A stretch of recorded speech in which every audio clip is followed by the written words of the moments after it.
parle du futur candidat à la présidence du PSG.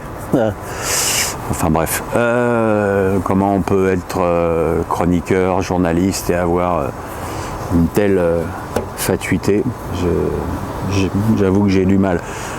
Ces critiques, on le sait, hein, quand il a un os, il le ronge jusqu'au bout. Ça a été le cas de Verratti. Comme Verratti est plutôt constant là, il faut qu'il change de cheval.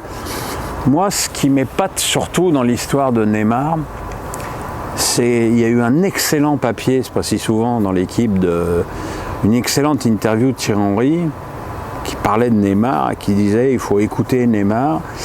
Et Neymar et Titi disaient exactement ce que je pense en filigrane, c'est-à-dire que Thierry Henry est comme moi persuadé que Neymar est en dépression. Je veux dire, moi je l'ai vu à Monaco, je l'ai vu bouffi, mais pas bouffi comme un mec qui picole. Je dis ça, je picole pas, donc j'ai pas beaucoup d'expérience dans ce domaine, mais plutôt bouffi comme un mec qui a des problèmes de sommeil ou même qui prend des médocs.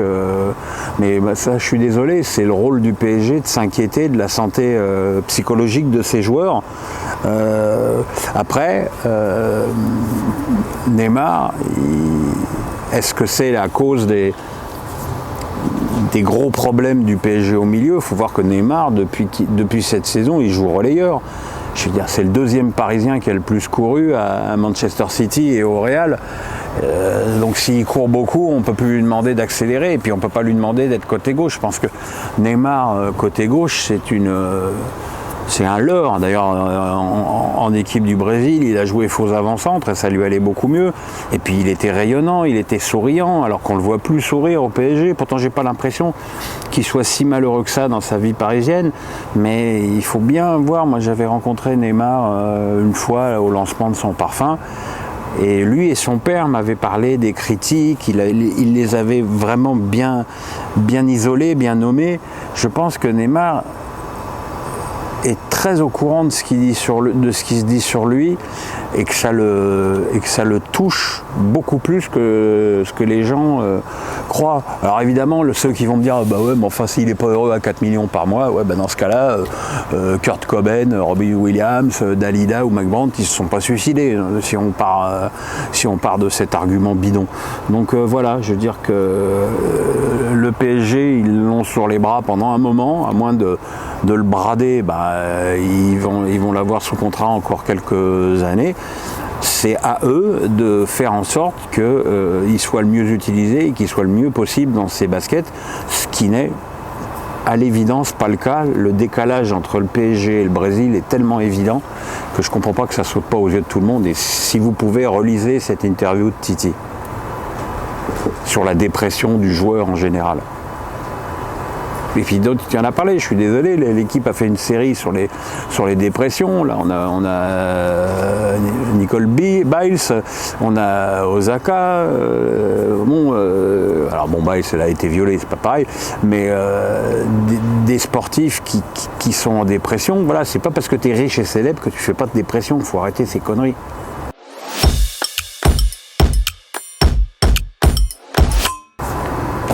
Est-ce que quand tu recrutes Paredes, Herrera, Wijnaldum, tu recrutes des galactiques?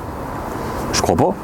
Je crois pas. Et pourtant, c'est dans ce secteur de jeu que le PSG pêche. Moi, je suis désolé, le PSG, ils ont la 3e défense du championnat, ils ont la 2e ou la 3e attaque. Le souci, c'est ce milieu qui fait que Verratti est obligé de tout faire, que Neymar est obligé de décrocher. On demande beaucoup trop à un joueur comme Danilo sur le plan technique. Donc je pense que c'est surtout, il faut recruter des joueurs. Le problème du PSG, c'est que Mota et Matuidi n'ont jamais été remplacés, ni quantitativement, ni qualitativement. Et c'est là que le PSG doit changer. Après, galactique ou pas galactique, de toute façon, je pense qu'à partir du moment où tu portes le maillot du PSG, dans l'esprit de beaucoup, tu deviens galactique. Donc voilà, je ne suis pas certain que Nuno Mendes soit un galactique. Voilà quoi.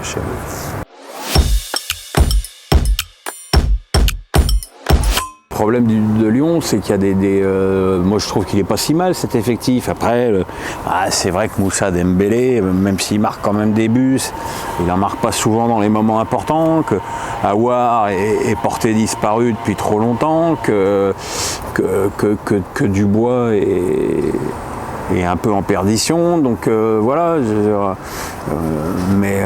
Et puis il y a un problème en défense centrale. Ni Denayer, ni Boateng ne jouent. Donc voilà, je ne sais pas ce qu'a fait Boateng, mais est-ce qu'il a mérité de prendre perpète? C'est un peu ça le problème. Je pense que les choix ne sont pas bons.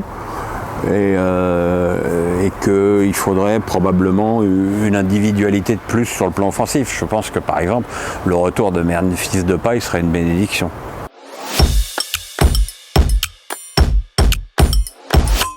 Au moment où on se parle, c'est Nice.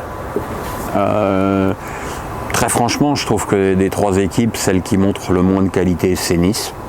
Il y a eu des matchs, beaucoup de matchs très défensifs ces derniers temps à l'extérieur, au parc, à Marseille, à Strasbourg. Alors que je pense qu'il y a moyen de faire plus et mieux. Voilà. Quant à Kluivert qui est remplaçant à Marseille, c'est pas un signe d'ambition. Actuellement, la meilleure équipe de France, c'est Rennes. Avec une attaque exceptionnelle, des joueurs à un niveau incroyable, notamment Bourigeaud, à qui je passe un amical bonjour et à qui je rends hommage parce que c'est un joueur sous-coté et merveilleux. Et puis Marseille, Marseille, tu t'aperçois comme par hasard que lorsque l'équipe est moins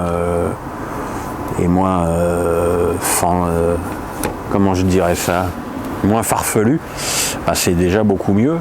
Donc franchement, le match contre Nice, c'est la première fois que je voyais une équipe de Marseille au départ totalement cohérente et des joueurs qui évoluaient tous à un poste qui leur convenait.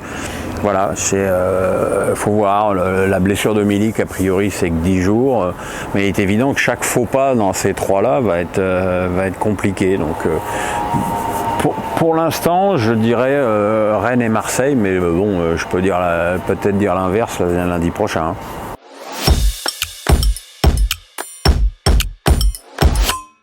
Alors j'avoue un peu mon incompétence dans ce dossier, parce que je comprends pas bien. Je comprends déjà pas bien quel intérêt CVC a à mettre 1,5 milliard là-dedans.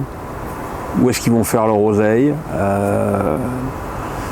Surtout qu'on a quand même un championnat qui a une exposition télé moindre qu'avant. Et que c'est pas parti pour s'arranger parce qu'a priori je suis pas certain que Canal va faire des offres dans le prochain appel d'offres. Je sais pas s'ils vont se positionner, et si Canal ne va pas se positionner, je vois pas bien pourquoi Amazon va casser sa tirelire pour avoir les deux matchs qui lui manquent. Faut voir aussi que le match de l'équipe de France demain est le dernier dans des accords actuels et que pour l'instant il n'y a pas de repreneur à ce niveau-là, et que comme en plus TF1 et M6 ont fusionné et que c'était les deux équipes, les deux chaînes en concurrence, ça va être très compliqué d'avoir les 3,4 millions